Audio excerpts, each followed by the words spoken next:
पाहिला श्रीमुख आवडीने तुळसी हार गळा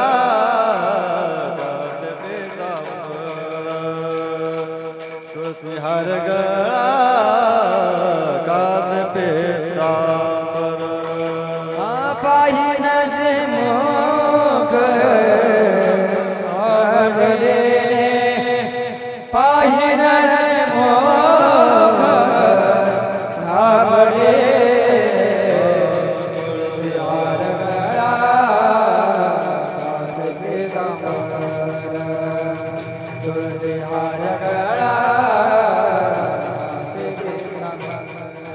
आवड निरंतर आवड निरंतर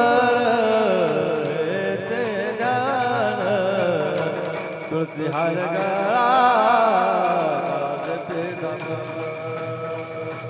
तुळसी हार गळा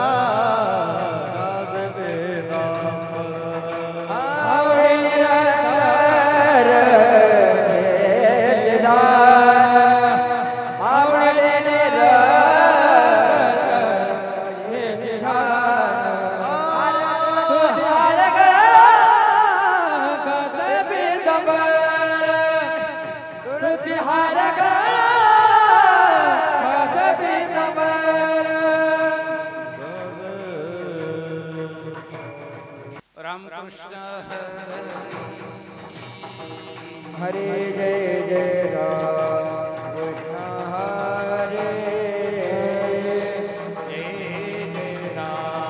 कृष्ण हरे जय जय राम कृष्ण हरे जय राम कृष्ण हरे जय जय राम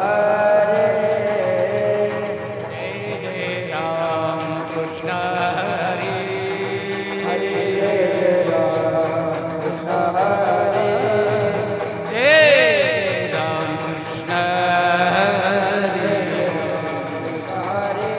जय जय राम कृष्ण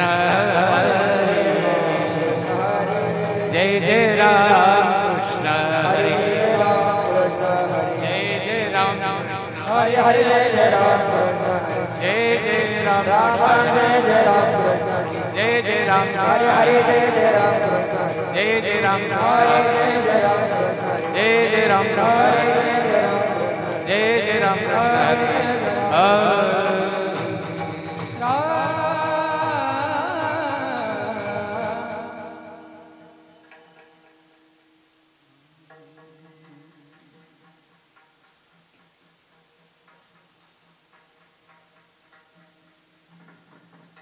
रूप पाहता लोचन रूप पाहता लोचन रूप पाहता लोचन रूप पाहता लोचन रूप पाहता लोचन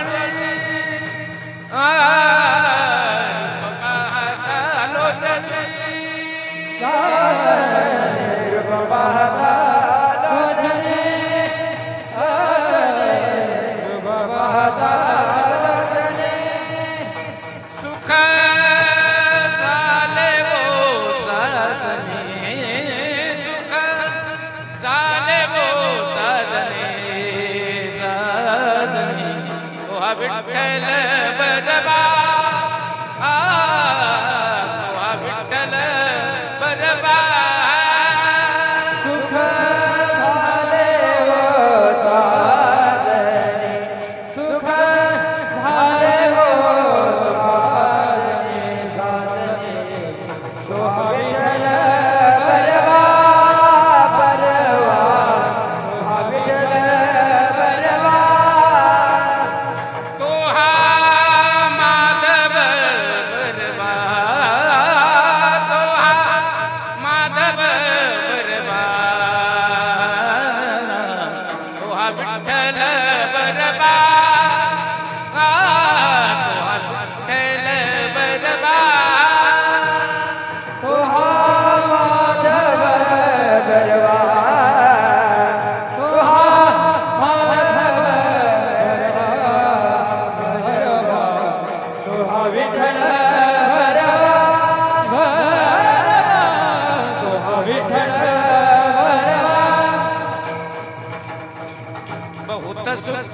सुखाची जोडी बौद्ध सुकृताची जोडी बौद्ध सुकृताची जोडी बौद्ध सुकृताची जोडी म्हणून विठ्ठली आवडी म्हणून विठ्ठली आवडी हा विठ्ठल बरबा बरबा हा विठ्ठल बरबा म्हणून विठ्ठले आवडी म्हणून विठ्ठले आवडी तो हा विठ्ठल बरबा बरबा तो हा विठ्ठल बरबा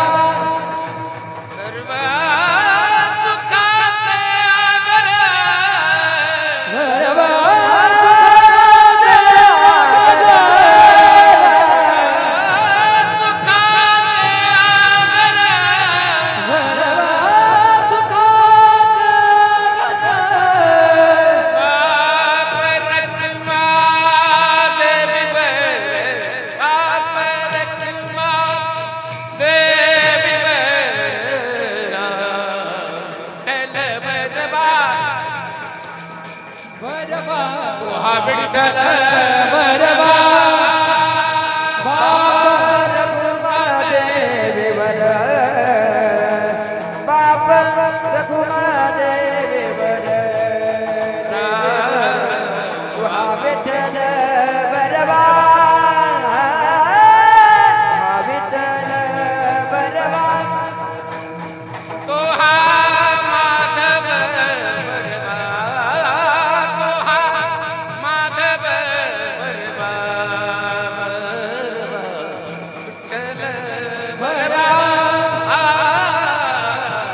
विठ्ठल बरबा तो हा विठ्ठल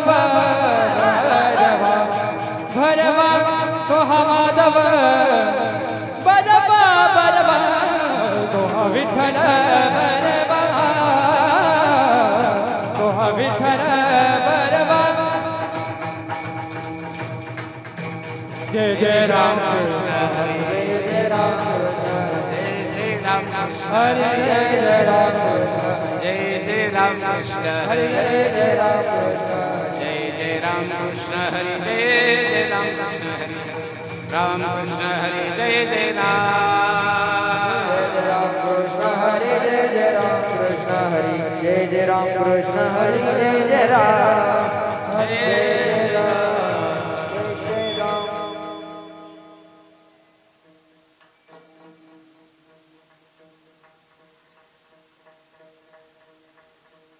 सेवी तुहारच वाटी तो अनेका सेवी तुहारच वाटी तो अनेका यारे हो नकारान भरी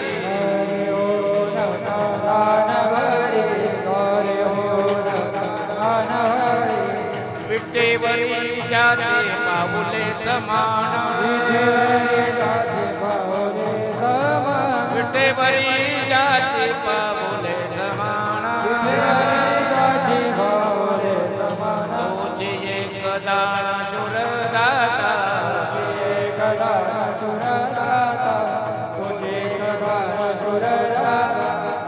मनाचे संकल्प पावयेन सिद्धी संकल्प मनाचे संकल्प पावयेन सिद्धी मनाचे संकल्प पाववे शरीराये बुद्धियाचे पाये बुद्धियाचे पायी बुद्धियाचे पायी विठ्ठेवरी जाचे पाऊले समान जाचे बाहुले समान विठ्ठेवरी जाचे पाऊले समान जाचे बाहुले समान तुझे एक दान शुरदाता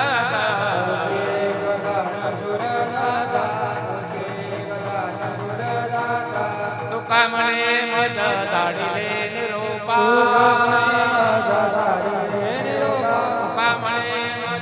ढाळिले निरूपा मग ढाळिले निरूपा मार्ग हा सोपा सुख रूप मार्ग हा सोपा सुख रूप मार्ग हा सोपा सुख रूप विठेवरी जाती बाबुले समा बाबुले समा विठेवरी जाती बाबुले समा बाबुले समा होती एक दान सुरला होती एक दान सुरलाता होती एक दान सुरलाता पार कुमारी हरिढोबार कुमाई हरिढोबार कुमारी हरिढोबार कुमाई हरिढोबार कुमारी हरिढोबार कुमाई हरिढोबार कुमारी हरिढोबार जय विठोबार कुमार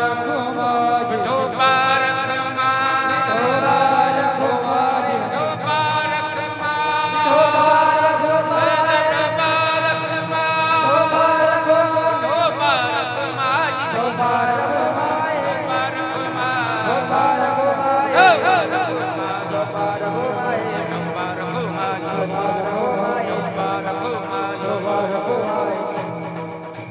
विठोबार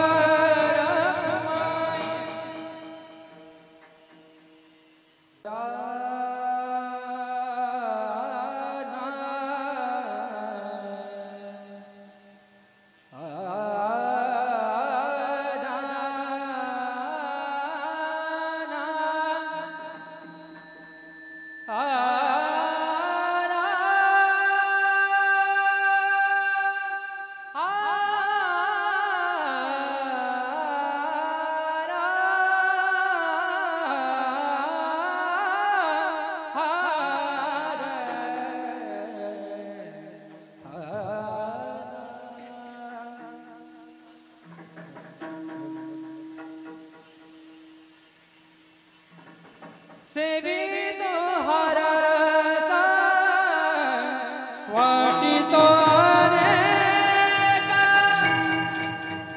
सेवितो हरसा वाटितो अनेका सेवितो हरस वाटेतो अनेका सेवितो हरस वाटेतो अनेका सेवितो हरसरा वाटितो अनेका सेवितो हरसा वाटितो अनेका सेवितो हरस वाटेतो अनेका सेवितो हरस वाटेतो अनेका गारे होऊ नका रान भारे गारे होऊ नका रान भारे रा विठे भरी जाचे पाऊले समाना विठे भरी जाचे पाऊले समाना यारे हो नका रान भरे यारे हो नका रान भरे विटे भरी जाते बाबुले समान विटे भरी जाते बाबुले समान सेवितो हरसा वाटितो अनेका सेवितो हरसा वाटितो अनेका सेवितो हरस वाटेतो अनेका सेवितो हरस वाटेतो अनेका गरे हो नका रान भरे गरे हो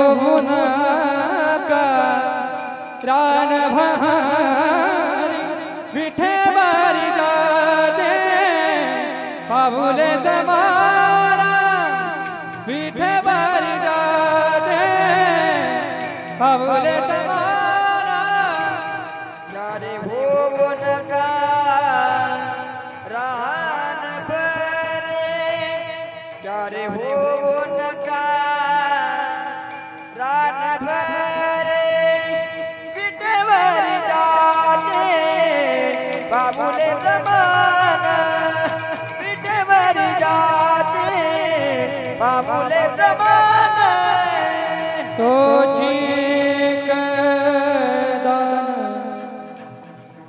शूरदाता दाता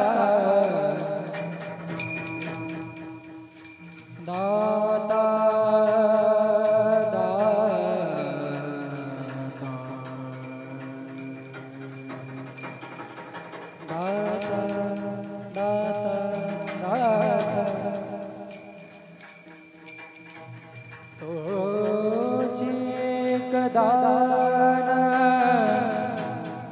दान शूरदाता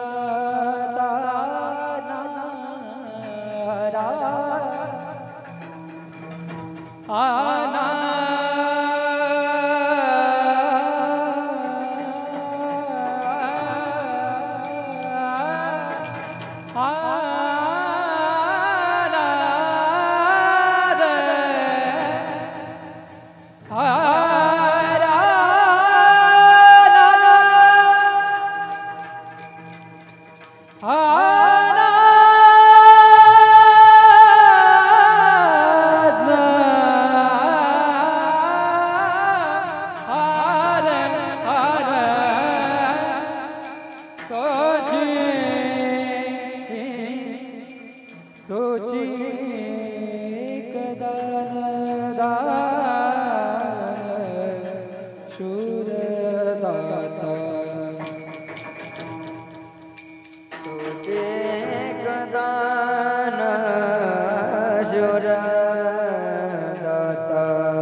शूरदाता विठे बारी जाचे बाहुले समारा विठे बारी जाते बाहुले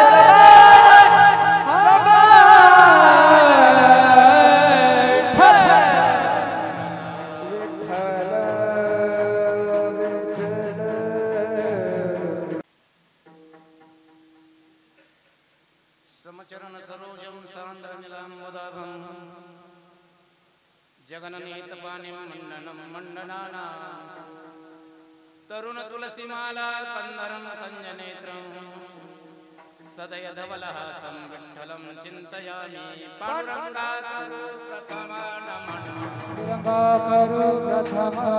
पांडुरंगा करू प्रथम नमः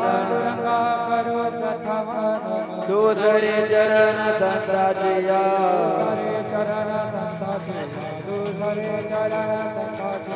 त्यांच्या कृपादाने कथेचा विस्तार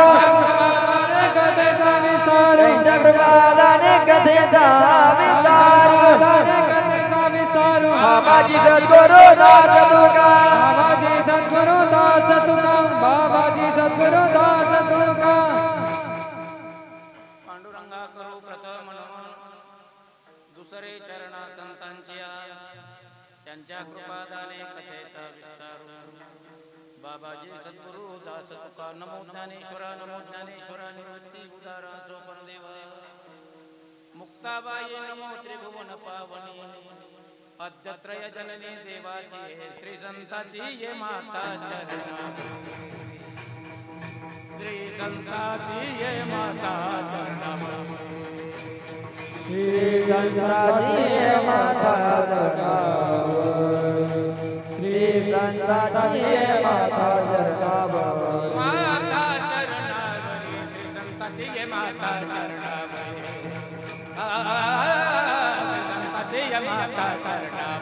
माथा चरणावरी संताची ये माता चरणावरी श्री संताची ये माता चरणावरी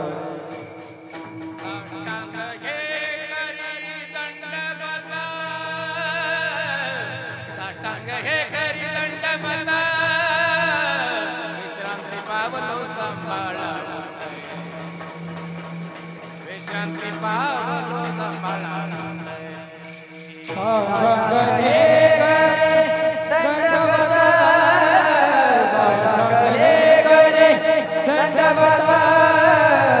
विश्रांती पावलो विश्रांती पावलो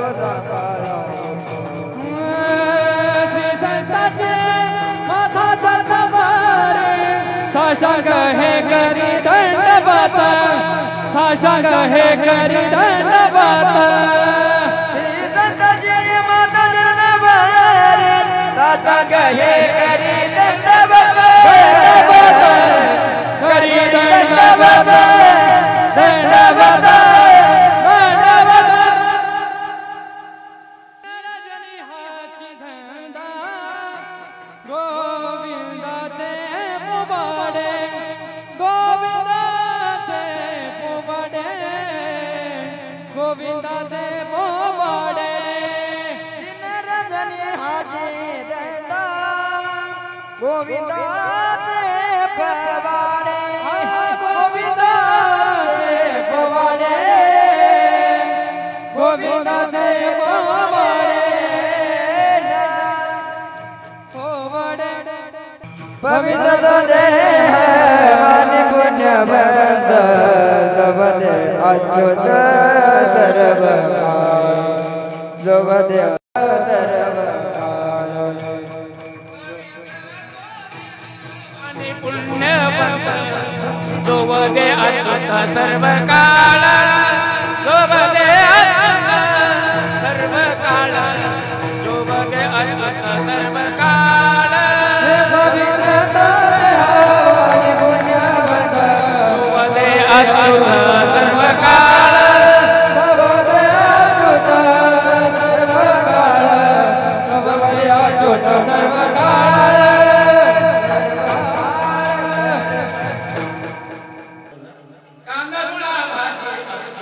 विठाबाई कांदा भाजी अगदी विठाबाई विठाबाई कांदा भाजी विठाबाई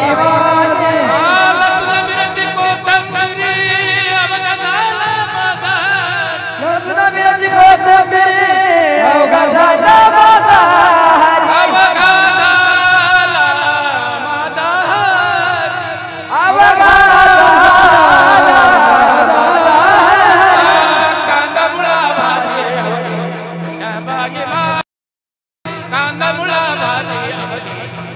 विठाबाई माझी कांदामुळा भाजे रे विठाबाई भाजे विठाबाई भाजे कांदा मुळा भाजी लसूण मिरची कोथिंबिरी ऊस गाजर रताळू अवघा झाला शेगोपाळू. किती नावं घेतले. म्हणजे ते मळ्यामध्ये ज्या झाडाला पाणी घालायचे ते झाड म्हणून नाही तर हा माझा विठोबा आहे. हा कांदा नाही विठोबा आहे, हा लसूण नाही विठोबा आहे, ही भाजी नाही विठोबा आहे, हे गाजर नाही विठोबा आहे, हा दगड नाही विठोबा आहे. सावता महाराजांनी भक्तीत फार मोठी क्रांती केलेली आहे. अंधश्रद्धेचं निर्मूलन करत असताना बांधावरचा वसुबा उचलून फेकून दिला. ते चरित्र वाचा तुम्ही. आणि तरी लोक त्याच्या पुढं त्या मसोबाच्या समोर कार्यक्रम करायचे. शेवटी लोक म्हणायचे या मसोबाला जर तुम्ही काही म्हणले तर कोपेल आणि गावाचं वाटोळं होईल. सावता महाराज म्हणले काय वाटोळं व्हायचं तर व्हाऊ द्या, मी त्याच्या डोक्यावर चपलासहित उभा राहतो. आणि सावता महाराज जोड्यासहित त्या दगडाच्या वर सगळ्याला माहिती आहे, सगळ्याला माहिती आहे. पण ज्यावेळेस पांडुरंगाची भक्ती करायची त्यावेळेस प्रत्येक वस्तू देवरूप आहे. वेदांत शास्त्रामध्ये याला पदार्थाभाव, पदार्थाचा अभाव, जे जे पदार्थ आहेत जे जे देखणे सकळ ते हे स्वप्नीचे मृगजळ म्हणून इच्छी चरण कमळ बाप रखुमा देवी वराची. जी जी वस्तू आहे ती माईक आहे. जगतातल्या सर्व बल सबही विसरू देखे गोपाल. त्या गोपाळाला पाहिल्याच्या नंतर सगळं विसरतं, सगळं विसरतं. जन्मभर परमार्थ करून जर देव आपल्या चित्तात बसला नाही तर परमार्थ झिरो झाला. देवाचं भजन केल्याच्या नंतर काहीतरी आपल्या अंतःकरणात जाणवलं पाहिजे, जाणवलं पाहिजे. देवाला वरपंगी भक्ती आवडत नाही. वरपंग तुका म्हणे नको वरपंग देवा. वरपंगी भक्ती देवाला आवडतच नाही. आम्ही भक्तामध्ये दोन प्रकार सांगत असतो. जसे गाईच्या कासेमध्ये गोचिड असतो, गोचिड माहिती आहे ना, आणि वासरू पण गाईच्या काशीतून दूध पितं. ते गोचडं पण गाईच्या काशेत असतात. वासरू सुटलं म्हणजे गाईच्या काशेला होमण्या मारून ते पाना येतो गाईला आणि ते वासरू शुद्ध आणि पवित्र दुधाचं पान करतं. मग त्या गाईला वासरू आवडतं का गोचिड आवडतं? दोन्ही जवळच आहे. मी तर म्हणेल वासरापेक्षा गोचिड जास्त वेळ गाईपाशी आहे, गाईच्या काशेतच आहे. ज्ञानोबरायाने खूप सुंदर लिहिलंय. पाहे पा दूध पवित्र आणि गोड, पाशी त्वचेच्या पदरा आडते अव्हेरून गोचिड अशुद्ध काय न सेविती. प्रश्न विचारलाय हरिभाऊ, प्रश्न विचारलाय माऊलीने आपल्याला. प्रश्न विचारलाय. काय प्रश्न विचारलाय? दूध पवित्र आणि गोड आहे. आम्ही याच्यावर कोटी करत असतो. काही पवित्र पदार्थ पवित्र असतात तर गोड नसतात, काही पदार्थ गोड असतात तर पवित्र नसतात, काही पदार्थ पवित्रही नसतात आणि गोडही नसतात. एक पदार्थ असा आहे जो पवित्रही आहे आणि गोडही आहे. काय? गाईचं दूध. पाहे पा दूध पवित्र आणि गोड. गाईच्या दुधात साखर टाकण्याची गरज नाही. माऊली म्हणतात ना गोड आहे, मग कशाला साखर टाकतात? गोड आहे पण त्वचेच्या पदराआड आहे. त्याच काशेमध्ये गोचिड आहे. आमचे गुरुजी सांगायचे थोडंसं त्या गोचडाने अजून प्रयत्न केला आणि थोडीशी सोंड आतमध्ये मारली काशेत, त्या गाईच्या काशेत, तर त्याला पवित्र असं दूध प्यायला मिळेल. पण तो गोचिड दूध पितो का? काय पितो? परी ते अव्हेरून, म्हणजे ते अव्हेरून म्हणजे दुधाचा अव्हेर करून ते गोचिड अशुद्ध काय न सेविती. अशुद्ध म्हणजे रक्त. अशुद्ध म्हणजे काय? रक्त. दुधाचा परित्याग करून ते गोचिड काय रक्त पित नाहीत. काय? कमलकंदा आणि दरदुरी नांदलूक एकेची घरी परागुशी विजय भ्रमरी येराची खोलीची उरे. कमळ असतं कमळ. कमळ अशी बागायत फार सुंदर काळी अशी जमीन तयार करून तिथं लावलं तर कमळ येत नाही त्या ठिकाणी. कमळ कुठे येतं? पाण्यात म्हणण्यापेक्षा चिखलात येतं. पाण्यात म्हणण्यापेक्षा चिखलात येतं आणि त्या चिखलात कमळाचं कंद असतो, अशुद्ध पाणी असतं. चाकणला जर नाशिक हायवेने गेले तर इकडे हाताला एक छोटंसं तलाव असतो. आता असेल बघा, त्याला फुलं आले असतील. आता ते तिथं कोणी लावित नाही ते कमळं, काही नाही. प्रत्येक वर्षाला पाऊस पडलं की ते कमळं आपोआप उगतात आणि या टायमाला ते फुलतात. माऊली म्हणतात कमलकंद म्हणजे कमळाचा कंद म्हणजे कांदा खाली आणि बेंडूक एकाच ठिकाणी राहतात. म्हणजे बेंडकाला संगत कमळाची आहे. संगत कोणाची आहे आणि पंगत कशाची आहे? चिखलाची. कमलकंद आणि दरदुरी नांदणूक एकेची घरी म्हणजे एकाच ठिकाणी तो बेडूक आणि कमळाचा कांदा असतो. माऊली म्हणतात परागू शेवी जय भ्रमरी येरा चिखुलची बुरे. ते कमळ फुलल्याच्या नंतर तुम्ही असं कधी बघितले का तो बेडूक कमळाच्या दांड्याने वर आला आणि कमळातला मकरंद तो बेडूक खायला लागला? असं कधी पाहिलं तुम्ही? असं चित्र जर पाहिलं असेल तर फोटो काढून काय म्हणले. बेडूक कमळाचा असतात ना भुंगे, कुठेतरी लांब राहत असतात. ते त्या कमळाचा शोध घेत येतात आणि त्या कमळावर बसतात. शेवी जे भ्रमरी, भ्रमरी म्हणजे भुंगा, त्या कमळाचा पराग सेवन करतो आणि बेंडकाला चिखलच खायला उरतो. काही माणसं देवापाशी असतात, देवाच्या जवळ असतात बघा. म्हणजे देवाचं त्याचं काय फुटभर बी अंतर नसतं. देव त्याला प्रसन्न झाला, रात्रंदिवस देवापाशी. कमळाच्या जवळ रात्रंदिवस बेडूक, तसा तो मनुष्य रात्रंदिवस देवापाशी.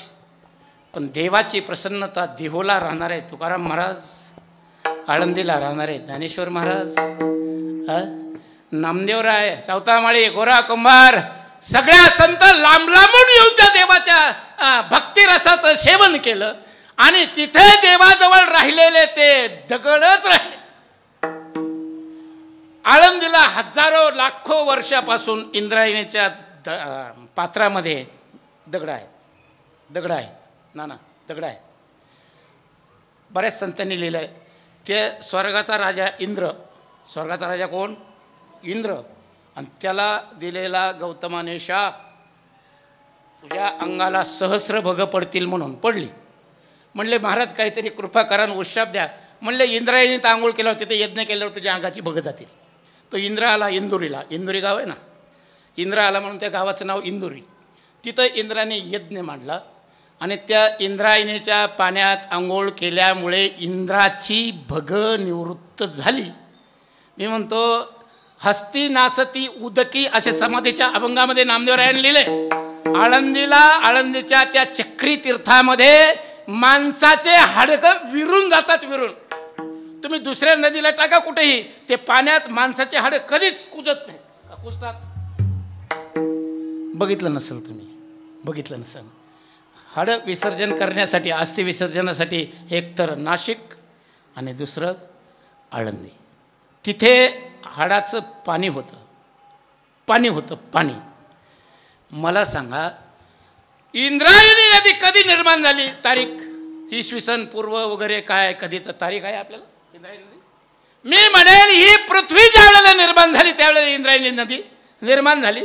ती इंद्रायणी पृथ्वी निर्माण झाली तेव्हापासून त्या इंद्रायणीचं पाणी तिथून वाहतंय आणि ते पाणी वाहत असताना त्या इंद्रायणीच्या पाण्यामध्ये जे गोटे आहेत ते आत्ताही तितकेच कडक आहेत. थोडे पण बिलबिले बी झाले नाही. का नाही झाले? आपण म्हणतो ना हाडं झिजतात, हाडं कुजून जातात, हाडाचं पाणी होतं. माणसाने आंघोळ केल्याच्या नंतर मनुष्य पवित्र होतो. इतकंच नाही तर जगातली सर्व तीर्थ ज्ञानेश्वर महाराजाच्या समाधी सोहळ्याच्या वेळेला ज्ञानेश्वर महाराजांना आंघोळ घालण्यासाठी आळंदीत प्रगट झाली. समाधीच्या अभंग वाचा, मला टाईम नाही, फक्त 20 मिनिटं टाईम राहिला. किती? 20 मिनिटं टाईम. त्या ठिकाणी ज्ञानोबरायाचा समाधी प्रसंग तुम्ही वाचल्याच्या नंतर तुमच्या लक्षात येईल जगातले सर्व तीर्थ. जसं पंढरपूरचं चंद्रभागेचं पुंडलिकाचं महत्व सांगितलंय, सकळ तीर्थे माध्यान काळी येती पुंडलिका जवळी करती आंघोळी वंदिती चरण. पंढरपूरचा रस्ता. तसं ज्ञानोबरायाच्या ठिकाणी आळंदीला आंघोळ केल्याच्या नंतर कितीही पापी असलेला मनुष्य त्याचं पाप निवृत्त होतं, म्हणजे तो थोडा वेळ पाप मुक्त होतो. प्रत्येक ठिकाणचं असंच आहे. हा, तुकाराम महाराज म्हणतात, मन जर शुद्ध नसेल तर तीर्थ काय करणार आहे. मी अंतकरण शुद्धीवर बोलते तुम्हाला. मन शुद्ध नाही, नाही निर्मळ जीवन काय करील साबण. तुकाराम महाराजांनी लिहिलंय, साबण काय करील बाबा. कपडे धुवायला पाणी तुम्ही गटाराचं काळं काळं पाणी घेतलं आणि साबण आणली ब्रँडेड. कोणची बाबूराव? हा, कुठली साबण आणली? सगळ्यात भारी जी साबण आहे ती आणली आणि तिने कपडे धुवायला लागला. पाण्यात बुडवले कपडे, बुडवल्याबरोबर पांढरे कपडे काळे झाले. पाणीच जर चांगलं नाही तर साबण कितीही शुद्ध आणली तर त्या साबणीचा काही उपयोग नाही. त्याप्रमाणे तैसे चित्त शुद्ध नाही तेथ बोध करील काही. तुका मने मना करा रे निर्मळ देवनी गोपाळ देवनी गोपाळ राही तुका मने मना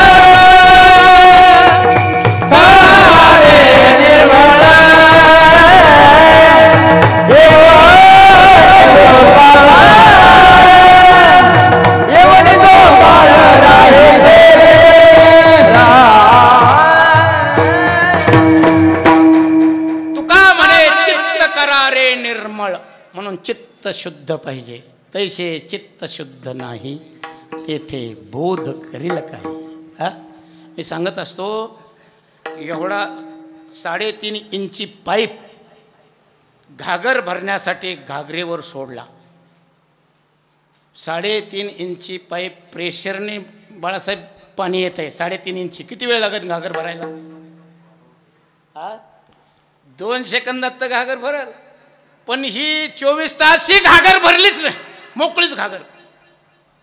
घागरच भरली नाही ना. म्हणलं काय झालं? घागर पालती होती. घागर कशी होती? पालती होती घागर. पालत्या घागरीवर मी म्हणतो 3.5 नाही 10ची मोटर नाही 20ची मोटर जरी सुरुवात केली 24 तास त्या घागरीवर पाणी सोडलं तर भरेल का? तसे काही माणसं देवळात तीर्थामध्ये कुठेही जन्मच्या जन्म घे. फक्त महाराज म्हणतात तुम्ही चित्त निर्मळ करा. चित्त निर्मळ असेल, तुमच्या चित्तात पापाची वासना नसायला पाहिजे, दुसऱ्याला बुडवण्याची वासना नसायला पाहिजे, दुःखाचं दुसऱ्याचं वाईट करण्याची वासना नसायला पाहिजे, आणि सतत देवाचं नाव घेत असले पाहिजे ते चित्त तुमचं. जिथे जिथे चित्त शब्द आलाय किंवा जिथे जिथे पाय शब्द आलाय तिथं चित्त शब्द तुकाराम महाराजांनी लिहिला. चित्ती तुझे पाय डोळा रूपाचे अखंड मोठी नाम तुमचे वर्तावे बोला. अखंड मोठी नाम तुमचे वर्तावे बोला. चित्ती तुझे पाय डोळा रूपाचे धन अखंड मोठी नाम तुमचे वर्तावे बोला. तुमचे वर्तावे बोला.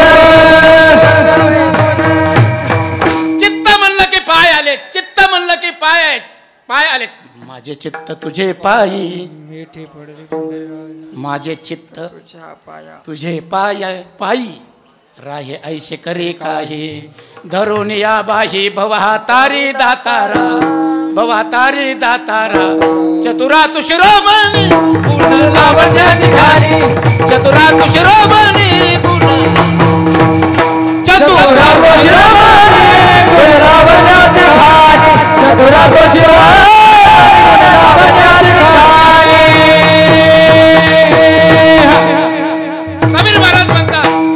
कबीर महाराज म्हणतात परमार्थ खूप अवघड नाही दादा. परमार्थ खूप अवघड नाही म्हणतात. फक्त एकच क्रिया करा. तुम्ही सगळे शेतकरी काय करतो? आता भात लावायच्या अगोदर आपण काय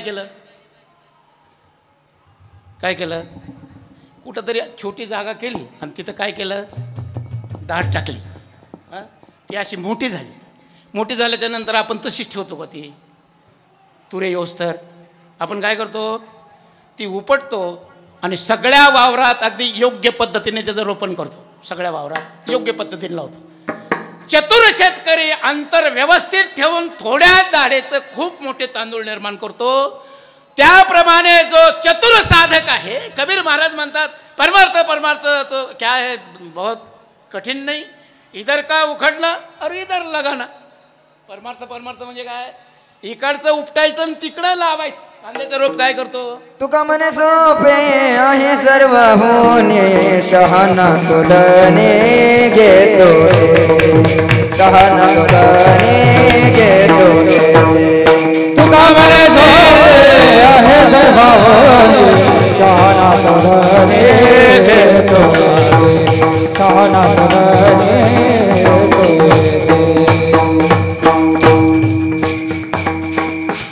कबीर महाराज म्हणतात इधर का उखडणं और इधर लगाना. आपलं जे चित्त असतं प्रपंचात रमलेलं असतं, आपलं चित्त कुठं रमलेलं असतं, प्रपंचात रमलेलं असतं, ते प्रपंचातलं चित्त उपटायचं आणि परमार्थात लावायचं. तुकाराम महाराजांनी काय केलं, मी अगोदर सांगितलं, 21 वर्ष प्रपंच केला, केलाच नाही पण चरित्रकाराला काहीतरी पूर्वपक्ष लागतो म्हणून केला.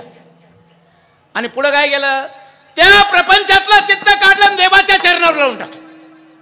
देवा तुझ्या पाया वाचून मला दुसरं आठवतच नाही. रात्रंदिवस देवाचं भजन, रात्रंदिवस देवाचं भजन, देवाची भक्ती, देवाचं भजन. म्हणजे भजनात जो रस निर्माण होतो बघा, तुम्ही एकटे का असत नाही, कुठंतरी थोडा आवाज लावा, आवाज असं करा, काय असा आवाज लावा, मोठा षड्ज लावा. आणि षड्ज लावल्याच्या नंतर मस्तपैकी अभंग म्हणा, सुंदर ते ध्यान उभे विटेवरी करकटावरी ठेवणी. असे एकटे तुरीच्या पाट्यात बसून म्हणा, हा भाताच्या वावरात एकटे बसून म्हणा. स्वामी विवेकानंद सांगायचे 24 तास असतात दिवसामध्ये, त्यातून तुमच्यासाठी स्वतःसाठी 10 मिनिटं तरी द्या. किती द्या, फक्त 10 मिनिटं. 10 मिनिटात जो काही तुम्ही, पण त्या 10 मिनिटात आपल्या चित्तामध्ये दुसरं काहीच येतं कामा नाही. भातात बसला तरी भात चित्तात येतं कामा नाही, हा गव्हात बसला तरी गहू चित्तात येणार नाही. असं काहीतरी चिंतन करा. आणि असं ज्यावेळेस एक रूपतेने देवाचं चिंतन कराल, देवाचं नामस्मरण कराल, त्यावेळेला त्या नामस्मरणामध्ये एक रस निर्माण होतो. काय होतो, त्याला भक्तिरस असं आपण म्हणतो किंवा भजनानंद म्हणतो. त्यात आनंद निर्माण होतो. एकट्याने अशी तंद्री लागते माणसाची एखाद्या वेळेला. काही माणसं बघा एकटेच असं मस्तपैकी देवाच्या नावाने टाहो फोडलेला असतो, अगदी आर्त स्वराने देवाला आळवल्याच्या नंतर नामदेवराय म्हणतात तुम्ही 24 तासातून एकदा तरी देवासाठी रडा. अगदी करुणामय अंतकरण करून कारुण्य भावाने देवाचं नाव घ्या आणि वर मुख करून देवाला आळवा, देवाला हाक मारा. एक दिवस असा येईल की तो देव तुमच्या समोर येऊन उभा राहील का नाही. एक दिवस असा येईल की देव स्वतः तुमच्या समोर. बघा आपल्या अलीकडचं फार लांबचं उदाहरण नाहीत. निळोबाराय 42 दिवस बसले. किती दिवस, तुकाराम महाराज वैकुंठाला गेल्याच्या नंतर निळोबाराय तुकाराम महाराजाचा धावा करत 42 दिवस दिहूमध्ये बसले. आरोग्यशास्त्र सांगतं की 21 दिवसाच्या नंतर मनुष्य मरतो. अन्न पाणी नाही घेतल्याच्या नंतर 21 दिवसात मनुष्य मरतो, आहे का नाही. ती एक क्रिया सांगितली, योगिक क्रिया आहे. काय तिला म्हणलेलं आहे, प्रायोपाशन अशी एक क्रिया आहे. हे जैन लोक करतात बघा. 21 दिवस त्याला कापसात टाकतात त्या माणसाला. किती दिवस, 21 दिवस. आणि त्याला हुतात्मा बनवतात. 21 दिवस बिना अन्न पाण्याचा मनुष्य जगतो. 22व्या दिवशी तो मरतो. आरोग्यशास्त्र सांगतं निळोबारायाने 42 दिवस उपोषण केलं. किती, देवाला काळजी पडली. देव म्हणला की हे नाम घेता घेता जर मेलं तर आपली भक्ती पुढं कुणी करणार नाही, नामस्मरण करणार नाही. लोक म्हणतील ते निळोबाराय नामस्मरण करता करता मेले, देव आला नाही. म्हणून ते देव निळोबारायांच्या समोर उभे राहिले, डोळे झाकलेले निळोबाराय. नाणे 42 दिवस बसलेले डोळे झाकून तुकाराम तुकाराम तुकाराम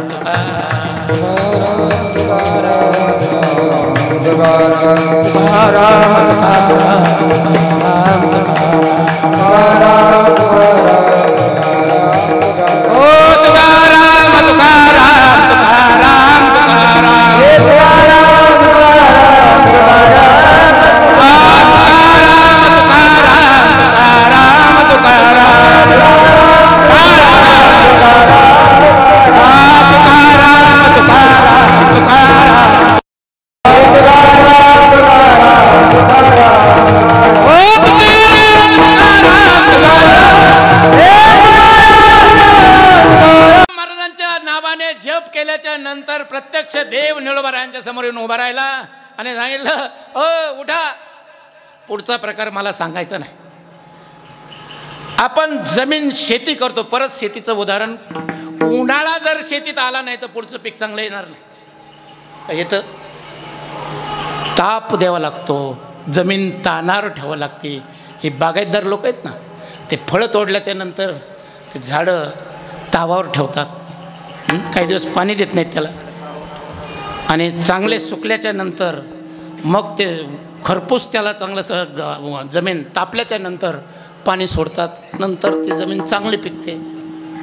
तशा या शरीरामध्ये आपल्या जर परमार्थ नावाचं पीक, हरिनामाचं पीक जर आणायचं असेल तर या शरीरा तानावर ठेवलं पाहिजे. व्रत वैकल्य उपवास, एकादशीचा उपवास कशा करतात? प्रत्येक महात्म्याला पोटात काही नसल्याच्या नंतर जठराग्नी प्रदीप्त झाल्याच्या नंतर तिथं भगवंताचा साक्षात्कार झालेला आहे. आत्ता बी तुम्ही देहूला जा, जिथं तुकाराम महाराजाला देव भेटले त्या ठिकाणी 4 दिवस बिना अन्ना पाण्याचं तुकाराम महाराज जप करत बसायचं. काय अनुभव येतो बघा, आम्ही अनुभव घेतलेला आहे. 4 दिवस आणि 4 रात्र थंडी पावसा उन्हाचा खाण्याचा कुठल्याही प्रकारचा विचार करायचा नाही आणि सारखं तुकाराम महाराजाचं भजन करायचं. काय अनुभव येतो बघा, अनुभव घेऊन बघा आणि नंतर सांगा आम्हाला अनुभवाला. तर सगळा परमार्थ तुमचा चित्तावर आहे, ते भजन करण्यावर आहे. तुकाराम महाराज म्हणतात ते भजन मी केलं, त्या भजनामध्ये जो रस निर्माण झाला तो रस मी प्राशन केला आणि तुम्हीही घ्या, रानभरी होऊ नका. पहिल्या चरणात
वाटितो, मी हा रस सेवन करतो आहे. एक रस तुम्ही प्राशन करा, रानभरी होऊ नका, भ्रमिष्ट होऊ नका, अज्ञानाच्या मार्गाने पळू नका, नामाच्या मार्गात या आणि हा रस प्राशन करा, पिया. हा रस अनेकाने पाठीमागं प्राशन केलेला आहे. सगळी भक्त मंडळी या भक्तिरसाचं सेवन करणारे त्यांनी सेवन केलेलं आहे. म्हणून त्या भक्तीच्या मस्तीमध्ये रत होऊन ते नाचतात. ज्यांनी ज्यांनी हा रस प्राशन केला, हा रस जगामध्ये सर्व रसापेक्षा श्रेष्ठ आहे. म्हणतात सोमरस सर्वात श्रेष्ठ आहे. कावडे साहेब, सोमरसाचं वर्णन शास्त्रात बी आलं. तो रस जर मनुष्य पिला तर अज्ञानी, वेडा, मूर्ख, ताकद नसलेला मनुष्य पण उड्या मारतो. मौलींनी लिहिलंय, ज्ञानेश्वरीत कुठलाही विषय सुटला नाही. माऊली म्हणतात जो मोले मदिरा पिये तो तेने छंदे नाचे गाये. जो विकत घेऊन मदिरा पितो तो मदिरा पिणारा मनुष्य त्या छंदात नाचतो, गातो, उड्या मारतो. तर मौली म्हणतात खरं तर तो सडका नासका खराब असणारा तो रस पिल्याच्या नंतर जर मनुष्य उड्या मारत असेल, नाचत असेल, गात असेल तर जेने ब्रह्मानंद सेविला आहे तो उगलार आहे कोणे परी. ज्याने ब्रह्मानंद सेवन केलाय, जगामध्ये सर्वात मोठा रस म्हणजे ब्रह्मानंद ब्रह्मरस आहे. तो ब्रह्मरस आपण प्राशन केल्याच्या नंतर जगात कुठलीच पिढा त्याला लागणार नाही. ब्रह्मरस घेई काढा तेने पिढा वागल, तेने पिढा वारल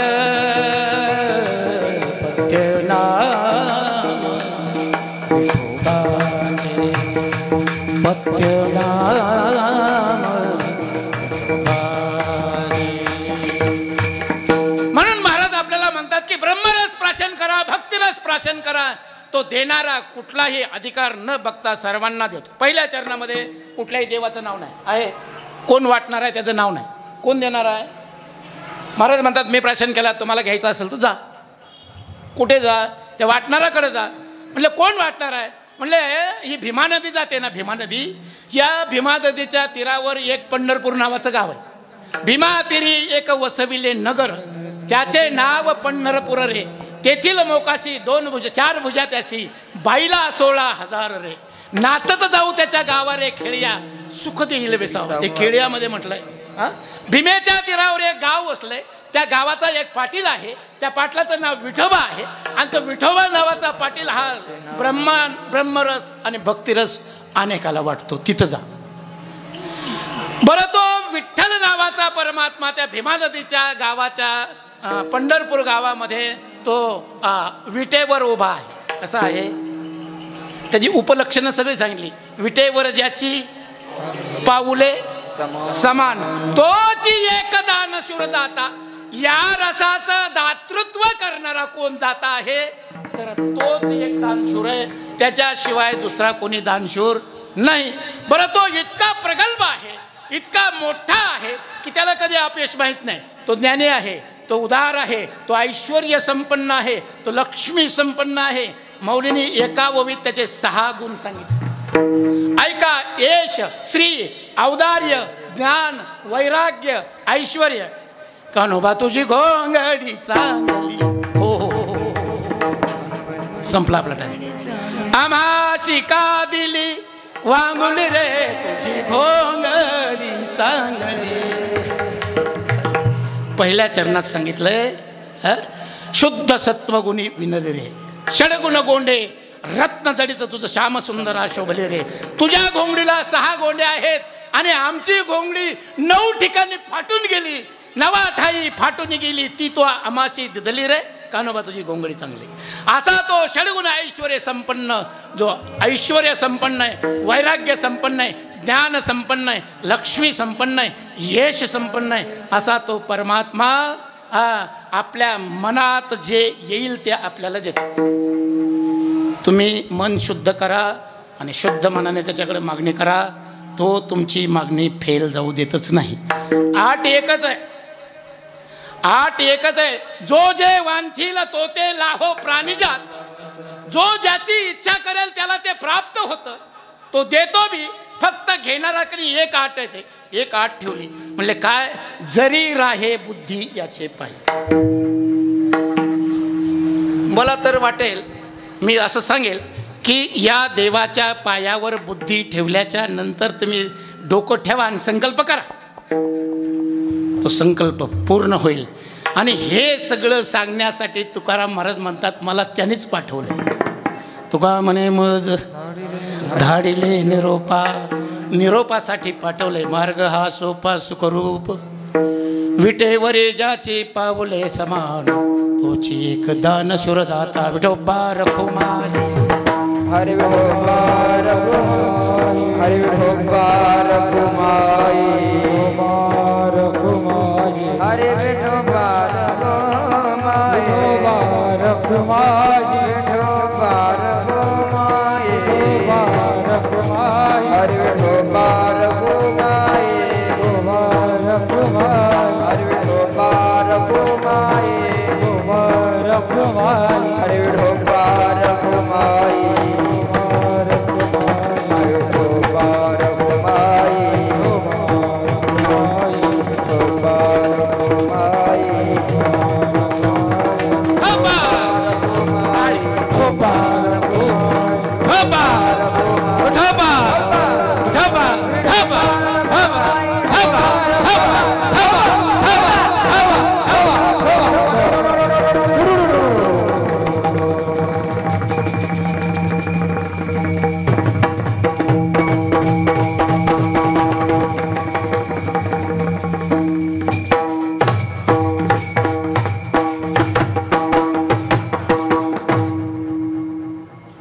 पाय दुखायला लागल्यावर बसण्याची चांगली आयडिया काढली. उभं राहून पाय दुखले म्हणून थोडा वेळ बसले तर उभं राहिले. हा, आपले संपूर्ण मनोरथ पूर्ण करणार. माझे मनोरथ पूर्ण करी देवा म्हणायची गरजच नाही, पूर्ण करतो तो. आपल्या मनातलं ओळखून आपले मनोरथ पूर्ण करणारा तो परमात्मा आहे.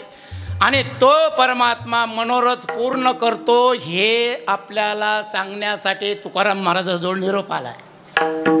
निरोप कोणाजवळ आल्या?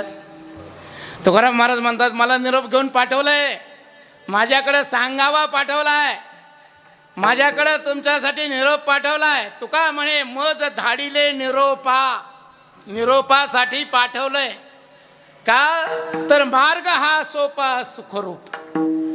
आपलीतले बरीच माणसं सकाळी जातात आणि दर्शन घेऊन संध्याकाळी आपल्या घरी येतात. लांब आहे का? बरं जाताना काही अडथळा आहे का? किती हायवे झालेत आपल्याला? पंढरपूरला झाला 3 हायवे झाले. आता फलटण मार्गे रस्ता एकदम सुपिरियर रस्ता झाला आहे. हा सरकार मायबापाची कृपा काय आहे दुसरं. 20 वर्षात का होईना केला. हा झाला, थोडा राहिला आता, अजून 4-2 वर्षात पूर्ण होईल. आता वेळ संपलेली आहे.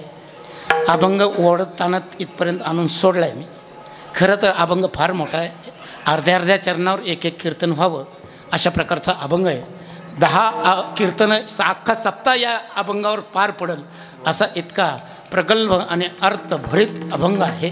तो अभंग 1 तासात इथपर्यंत ओढीत आणला म्हणजे अर्थ सांगण्याचा प्रयत्न केला. चांगलं असेल ते तुम्ही घ्या, वाईट असेल तर, चुकीचं असेल तर माझ्याकडं परत द्या. एकदा माऊलींचं भजन करून, कारण माऊलींचा जन्मोत्सव साजरा करण्याचं हे सप्ताह एक साधन आहे. मी तुम्हाला मग सांगता थोडंसं ठेवलं. याच तिथीला ज्ञानेश्वर महाराजांचा जन्मोत्सव चालू होता, आज चालू झाला. आणि यावर्षी ज्ञानोबरायांच्या संस्थांचा एक संकल्प आहे. गोकुळाष्टमीच्या कृष्ण जन्माच्या दिवशी ज्ञानोबरायाच्या कळसावर 11 किलो वजनाच्या सोन्याचा कळस बसणार आहे. त्याची सगळी तयारी झाली. आपण आपल्याला खारीचा वाटा काहीतरी द्यायचा असेल तर देवा तिथं जाऊन. तुमचं नाव अजरामर राहील. जोपर्यंत माऊलीचं मंदिर आहे तोपर्यंत तुमचं सोनं त्या कळसावर राहील. कळसावर बघा, ही संधी परत नाही. मला कोणतरी मग भेटलं, म्हणले उष्णे पैसे घेऊन मी देणार आहे 1.5 लाख रुपये. काल भेटला एक माणूस भेटला. त्याला म्हणलं काय गडबड आहे? काय नाही म्हणला, या वर्षात सुवर्ण संधी म्हणला. म्हणलं काय? ज्ञानेश्वर महाराजाचे 300 अमृत महोत्सवी जन्मोत्सव साजरा होत आहे. 375 वर्षे या वर्षामध्ये ज्ञानेश्वर महाराजाच्या जन्माला होता. मग या जन्माला त्यांनी संकल्प केला की 11 किलो सोनं कळसाला लावायचं. तो म्हणला आता हे दुसरं सुवर्ण महोत्सव ज्यावेळेस येईल, चतुर्थ सप्तशतकोत्तर नाही का, 700, हां माझं चुकलं माफ करा, 775 वर्ष या वर्षात जन्माला होतात. 750 म्हणजे हां याला काय म्हणायचं, सुवर्ण महोत्सव म्हणायचं ना. सप्तशतकोत्तर सुवर्ण महोत्सवी जयंती असं म्हणायचं. सुवर्ण महोत्सवी असल्यामुळे सोन्याचा कळस बसवायचा. आणि सोन्याचा कळस हे सर्वांना संधी दिली. तुम्हाला वाटलं का माऊलीकडे पैसे नाही म्हणून? हां, ज्यांच्या दारामध्ये सोन्याचा पिंपळ आहे, सोन्याचं झाड आहे, एक पान तुम्ही घेऊन या सोन्याचं आणि इथं सोनारात द्या PNG मध्ये इकडे तिकडे कुठं. एवढं आम्हाला सोन्याचं बनवायचं आहे. किती पैसे लागतील आत्ताच्या काळामध्ये? आजही माऊलीच्या दारामध्ये सोन्याच्या याच्यावर पत्र्यावर पसायदान लिहिलेलं आहे. माऊलीला सोन्यासाठी दुसऱ्याकडे भीक मागण्याची गरज नाही. माऊलीकडे भरपूर सोनं आहे, तरी पण आपला खारीचा वाटा काहीतरी असावा म्हणून त्यांनी आव्हान केलं आहे आपल्याला, काहीतरी द्या. आणि देता आलं तर तुमच्या संपत्तीला ते सुगंध काय सोन्याला सुगंध म्हणतो ना आपण, तसं आपल्या सगळ्या संपत्तीला सुगंध, किंवा आत्ताच्या भाषेमध्ये आपली सगळी संपत्ती व्हाईट करायची असेल तर माऊलीला सोनं द्या, आपोआप व्हाईट होईल. भारतरत्न पुरस्कार दिला टाटांना. काय केलं त्यांनी? 1500 करोड रुपये दिले त्याच्यामध्ये. कशामध्ये? कोरोनामध्ये. टॅक्समुक्त कंपन्या सगळं व्हाईट झालं ना. तसं आपल्याला व्हाईट व्हायचं असेल तर माऊलीला सोनं द्या. नाही दिलं तरी ते होणारच आहे. ते नाही दिलं तरी होणारच आहे, झालेलंच आहे. तरी पण आपल्या गावातून काही माणसं जाणार आहेत द्यायला, सोनं द्यायला, आणि होणार आहे. ते दिल्यानंतर मी नाव सांगेल, आज नाही सांगायचं. दिल्यानंतर बघा त्या माणसाची इतकी उदारता आहे. पैसा तर सगळ्याकडे, पण पैसे खर्च करण्याची काय इच्छा पाहिजे. तुकाराम महाराजांचा सप्ताह होता सासवडला. त्यावेळेलाही देहूवरून फुलं घेऊन हेलिकॉप्टर सासवडला गेलं, तिथं सोपन काकाच्या समाधीवर आणि त्या सप्ताहावर काल्याच्या दिवशी पुष्पवृष्टी केली. त्या हेलिकॉप्टरचा खर्च कोणी केला? संजय बापू बालोडकर. ते आता इथं हजर नाहीत, काही त्यांनी मला पैसे दिले नाही त्यांचं नाव घेण्यासाठी. आणि परवाही गोकुळाष्टमीच्या दिवशी त्यांचंच हेलिकॉप्टर जाणार. म्हणजे त्यांचं म्हणजे त्यांनी घेतलेलं नाही. ते त्या हेलिकॉप्टरला जितकं भाडं लागेल एवढे पैसे, किती, 5 लाख रुपये. 15 ते 20 मिनटं लागतील, जास्त नाही. ते 5 लाख रुपये त्यांनी दिले. 5 पोते फुलाचे त्यात घेऊन स्वतः जाऊन, आणि काही अधिकारी माणसं जाऊन, काही परमार्थिक माणसं जाऊन माऊलीच्या समाधीवर पुष्पवृष्टी, त्या कळसावर, सुवर्ण कळसावर पुष्पवृष्टी हेलिकॉप्टरने वरून करणार आहे. टाळे वाजवला तरी चालते. तसं कीर्तनात नुसती टाळी नसते, पण याला वाजवली तरी चालतं. आमचे गुरुवारी सांगत असतात, कीर्तनात अशी नुसती वाक्य चांगलं आलं म्हणून टाळी नाही वाजवायची, त्याला नामाची जोड पाहिजे, बरं का. तर हे सगळं आहे. तर त्या माऊलीचं जन्म कृष्ण जन्माच्या वेळेला बरोबर त्याच मुहूर्तावर, तीच वेळ, तीच तिथी, तेच मुहूर्त, तोच महिना, दशरथे मारीला तोच होता मास, श्रावण महिना. ज्या मुहूर्तावर भगवान श्रीकृष्ण जन्माला आले त्याच मुहूर्तावर माऊली ज्ञानेश्वर महाराज जन्माला आले. एकदा मुखातून नाव घेतलं माऊलीचं तर माणसाचा उद्धार होतो. घ्या नाव ज्ञानेश्वर माऊली ज्ञानेश्वर, माऊली ज्ञानेश्वर, माऊली ज्ञानराज, माऊली तुकाराम, माऊली ज्ञानेश्वर, ज्ञानेश्वर, ज्ञानेश्वर, माऊली ज्ञानराज, माऊली तुकाराम. अगोदरच सांगायला पाहिजे होतं पण मी सांगितलं नाही. हे टाळकरी हे आणि मी, आम्हीच म्हणायचं मागता घेतला आहे का नानाने आम्हाला कॉन्ट्रॅक्ट दिलं आहे, तुम्हीच देवाचं नाव घ्यायचं, दुसऱ्यांनी बसलेल्या माणसाने कुणी घ्यायचं नाही. बसलेल्या माणसाने, महिलांनी कुणी टाळ्या वाजवायच्या नाही, देवाचं नाव घ्यायचं नाही, असं काही नानाने सांगितलं आहे का?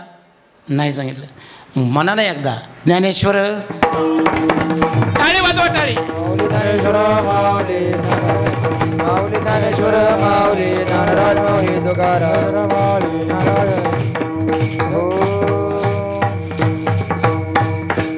विठ्ठल विठ्ठल जय जय विठ्ठल विठ्ठल जय जय विठ्ठल हरी जय विठ्ठल जय जय विठ्ठल विठ्ठल जय जय विठ्ठल हरी विठ्ठल जय जय विठ्ठल विठ्ठल जय जय विठ्ठल बोली ले पुरे वेरी वाकोडे उत्तरे क्षमा करा महाराज हे नाही उच्चारी लाजकार में आपुला क्षमा करा महाराज तुका मने ज्ञानेश्वर राधा भाया वैदी करा क्षमा करा महाराज तुम्ही सीता ज्ञानदेव तुकारा देव तुकारा ज्ञानदेव तुकारा ज्ञानदेव तुकारा